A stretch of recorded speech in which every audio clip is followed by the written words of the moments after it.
पंडा call ले लेते हैं। मयूरेश जुड़ गए हमारे साथ। Mayuresh, good morning. मयूरेश, क्या पिक रहेगी आपकी? Morning Anuj ji, morning Ashish ji, and good morning to everyone on the panel.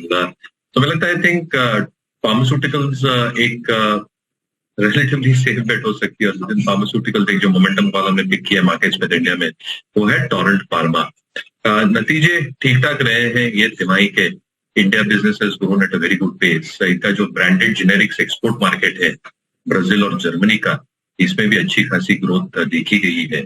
US markets ने थोड़ा लैग किया है, बट एक्सपेक्टेशन यही है कि जो इनकी नई फैसिलिटी आएगी bye the end of next year, यानी दूसरे तीसरे तिमाही से अच्छे प्रोडक्ट लॉन्चेस वहां से भी आने लगेंगे। यानी अगले वर्ष के लिए normalization of revenue should start even from the US market. जो ऑन्कोलॉजी पार्ट है, यहाँ पे जो इनके नीच लॉन्चेस आएंगे, दे आर एक्सपेक्टिंग 2 or 3 की launches to come through by the end of this financial year. इसलिए हमें लगता है जो प्रोडक्ट पाइपलाइन है जिससे एबिटा मार्जिन 29 और 30% के बीच में रह सकती है। फ्री कैश फ्लोज ठीक ठाक रहेंगे। मैनेजमेंट को लगता है कि 1000 से 1200 करोड़ की डेट ये कम करेंगे अगले वर्ष के लिए, विच मीन्स डेट इक्विटी जो 0.7-0.65 टाइम्स पे है, that can come down to 0.5 times अगले वर्ष के लिए, जो रिटर्न रेशियोज को अच्छा खासा बूस्ट कर देगा। टू टॉप दैट, इनके पास जो डिविडेंड यील्ड है 7% की, इसमें थोड़ा सा इजाफा देखा जा सकता है अगले 2 वर्षों में, कमिंग टू अराउंड 1.5-1.75। तो मुझे लगता है टोरेंट फार्मा एक बहुत अच्छा विकल्प हो सकता है करंट लेवल्स पे। 2050-2100 के हम लक्ष्य देख रहे हैं, with a stop loss placed at 1860। बहुत बढ़िया। ये मयूरेश की आ गई प्रिफर्ड पिक, टोरेंट फार्मास्यूटिकल। ये विलियम अनील यूके की है क्या?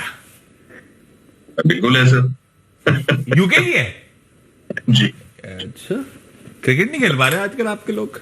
सर हम इंडिया ने देसी है सर। जय हिंद। मयूरेश, आप लोग विलियम अनील पे खरीदोगे Reliance Industries at 2260, 2265 what levels?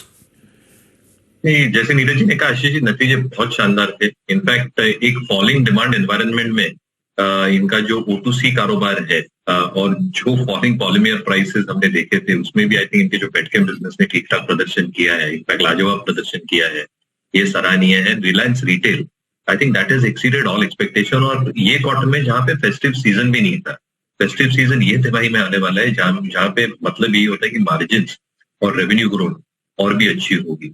जियो की कमेंट्री पॉजिटिव है और ऑयल एंड गैस में वॉल्यूम इंक्रीजेस एक एक्सपेक्टेड है। तो अगर एक समीकरण हम बिठाएं in terms of all business segments, it has probably, जो हम कहते हैं, फायर्ड ऑन ऑल सिलेंडर्स। तो आई थिंक स्टॉक की रिएक्शन तो आज पॉजिटिव होनी चाहिए, अज्यूमिंग द नंबर्स। और हमें लगता है मार्केट्समिथ इंडिया 2350 का जो एक बहुत इंपॉर्टेंट पिवट लेवल है, अगर ये क्रॉस कर लेगा तो इसमें मोमेंटम और तुल पकड़ेगा।